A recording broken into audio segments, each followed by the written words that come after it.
تو یہ سوچو ہو سکتا ہے اس کی زندگی کی آخری برائی ہو پھر وہ توبہ کر لے، اور میری زندگی کی ہو سکتا ہے یہ آخری نیکی ہو، مجھ سے کوئی گناہ سرزد ہو جائے۔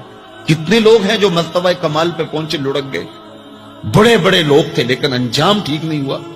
بلعم بن باورا کی مثال ہمارے سامنے موجود ہے، بنی اسرائیل کا مستجاب الدعوات ولی تھا، اور جب ہاتھ پھیلا کے منہ پہ ہاتھ پھیرتا تو ہاتھ بعد میں منہ پہ جاتے، قبولیت پہلے ہو جاتی۔ لیکن اسی کے بارے میں قرآن نے کہا نا، مثلہ کمثل الکلب، اس کی مثال کتے کی مثال ہے۔ زبان لٹک گئی تھی، زمین چاٹتا تھا، چونکہ اس کے ہاتھ نبی کے خلاف اٹھ گئے تھے۔ اس نے سمجھا تھا میں مستجاب الدعوات ہو گیا ہوں، اب جو چاہوں جس کے بارے چاہوں بد دعا کر دوں، لیکن بد دعا اپنے حق میں نکل گئی، زبان لٹک گئی۔ اس لیے میاں صاحب بولے، پڑھنے اتے مان کرینا نہ آکھی میں پڑھیا، او جبار کہار صداوے متا روڑ دیوے دودھ کڑیا۔ تو اس لیے ہر وقت ڈرتے رہو۔ بنی اسرائیل میں ایک شخص تھا، اس کا نام کفل تھا، اور بہت بڑا بدکار تھا۔ ہر رات کوئی نئی خاتون اس کے گھر کی زینت بنتی۔ ایک دن ایک خاتون کو 60 دینار دے کے وہ اپنے گھر لے آیا۔ جب بدی پہ آمادہ ہو گیا تو اس خاتون کا وجود کانپنے لگا، اس کا بدن تھر تھرانے لگا۔ کفل نے کہا کہ کیا ماجرا ہے؟ اس نے کہا، کفل میں کوئی بدکار خاتون نہیں ہوں، لیکن ضرورت مجھے تیری چوکھٹ پہ لے آئی ہے۔ بس دل کی اتھا گہرائیوں سے نکلے ہوئے جملے تھے، دل کی اتھا گہرائیوں میں اتر گئے۔ کفل پیچھے ہٹ گیا۔ میرے اور آپ کے آقا و مولا فرماتے ہیں کہ کفل کا اسی رات انتقال ہو گیا۔ لوگ جب صبح گئے تو کفل کے دروازے پہ لکھا ہوا تھا، ان اللہ قد غفر لکفل، اللہ نے کفل کو معاف کر دیا، اللہ نے اس کی بخشش اور مغفرت فرما دی۔ گناہ کو ترک کرنے والا، ارادے سے باز آ جانے والا اللہ کو کتنا محبوب ہوتا ہے۔ میرے اور آپ کے آقا و مولا نے فرمایا، وَرَجُلٌ دَعَتْهُ امْرَأَةٌ ذَاتُ مَنْصِبٍ وَجَمَالٍ فَقَالَ إِنِّي أَخَافُ اللَّهَ۔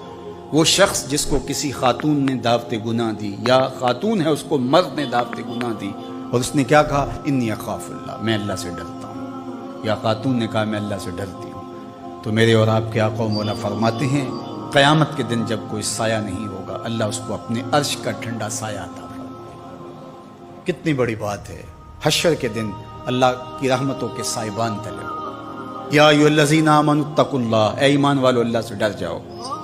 وَلْتَنْظُرْ نَفْسٌ مَا قَدَّمَتْ لِغَدٍ، اور ہر جان یہ دیکھے اس نے آنے والے کل کے لیے آگے کیا بھیجا ہے۔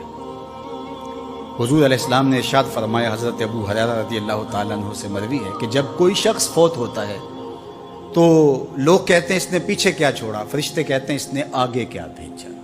لوگ تو حساب کرتے ہیں نا، کتنی فیکٹریاں چھوڑی، کتنا بینک بیلنس، کتنی جائیداد، کتنے مربع، کتنی زمینیں، لیکن فرشتے کہتے ہیں اس نے آگے کیا بھیجا۔ حضرت سیدنا عمر رضی اللہ تعالیٰ عنہ بولے، حاسبوا قبل ان تحاسبوا وزنوا قبل ان توزنوا، اپنا حساب کرو اس سے قبل کہ تمہارا حساب کیا جائے۔ اپنے اعمال خود تول لو، کہیں میزان پہ جا کے پریشانی نہ ہو۔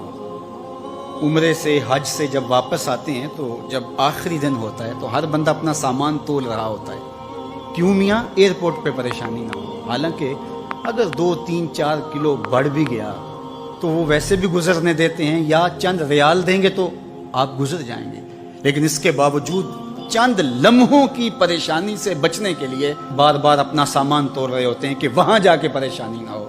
یار آب زمزم ہے، کھجوریں ہیں، ان کا وزن بڑھ گیا تو پریشانی ہوگی، اور تم اس سے ڈرتے ہو، اور اگر برائیوں کا وزن بڑھ گیا تو کہا وزنوا قبل ان توزنوا، قبل اس سے کہ تمہارا وزن کیا جائے، تم وزن پہلے کر کے دیکھ لو، تمہیں پتہ ہے تم کھڑے کہاں۔ ہر شخص کو پتہ ہے کہ میرے پاس نیکیاں کتنی ہیں، ہر شخص کو پتہ ہے میرے پاس برائیاں کتنی ہیں، نیکیاں محض اللہ کی رضا کے لیے کتنی ہیں، فساد نیت کا شکار کتنے عمل ہیں، ریاکاری کن کے ساتھ جڑ گئی، میرے کون سے اعمال ہیں جو عجب نے برباد کر دیے۔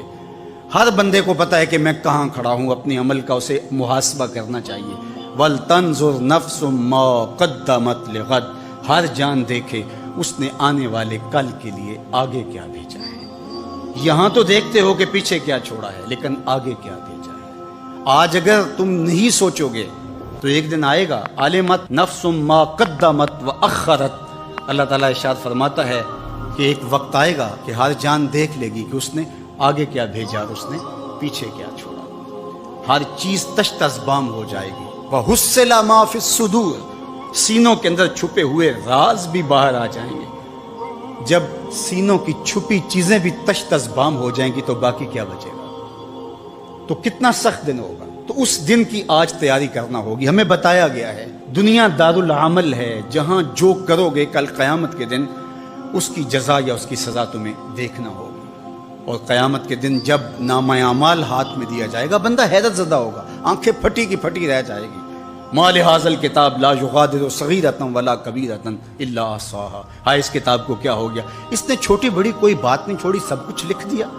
لیکن پھر پچھتاوے کا کیا فائدہ؟ آج کا پچھتاوا کل کی بہتری کا ضامن بن جاتا ہے، لیکن کل کا پچھتاوا سوائے حسرت بڑھانے کے، دکھ اور اذیت بڑھانے کے اور کچھ نہیں ہوگا۔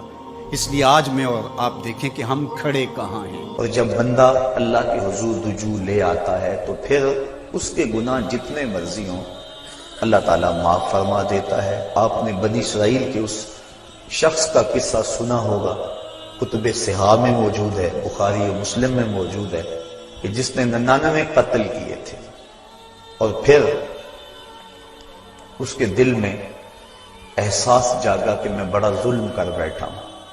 اس وقت کے ایک راہب کے پاس گیا جو عبادت گزار تھا، اس کو جا کے کہا میں 99 اشخاص کا قاتل ہوں، اب توبہ کے لیے دل میں آرزو پیدا ہوئی ہے، بتاؤ میرا رب مجھے معاف کر دے گا؟